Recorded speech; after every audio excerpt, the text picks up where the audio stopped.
Сәлеметсіңдер ме балалар? Қазір қазақ тілі сабағы, қазақ тілінен бүгінгі біздің оқитын тақырыбымыз зат есімнің жіктелуі.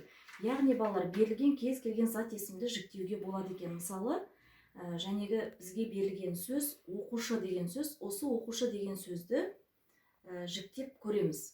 Жіктеу дегеніміз, өздерің білесіңдер, мысалы, мен оқушымын, сен оқушысың, сіз оқушысыз, ол оқушы.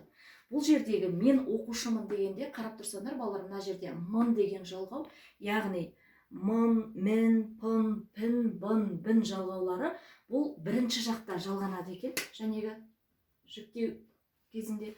Екінші, сен оқушысың. Бұл бізде сен және сіз білесіңдер, е балалар, екінші жақта жалғанады, яғни сіз деп біз үлкен кісіге айтамыз. Сен оқушысың, сіз оқушысыз. Бұл жерде сын және сыз. Яғни бұл қосымша бізде екінші жақта болған кезде осы қосымша жалғанады екен. Ал үшінші жақта болған кезде ол оқушы. Бұл бізде балалар жекеше түрі, ал мына жерде көпше түрі. Яғни көпше түрі бірінші жақта біз оқушымыз, екінші жақта сендер оқушысыңдар, сіздер оқушысыздар. Ал үшінші жақта олар оқушылар болады.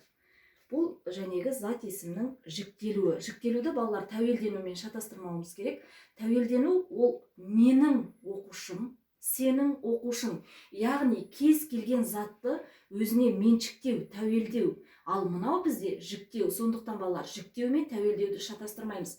Тәуелдеуде менің болады, ал жіктеуде мен болады. Осы жағына жәнегі көбірек көңіл бөлгендерің дұрыс, және шатастырмағандарың дұрыс.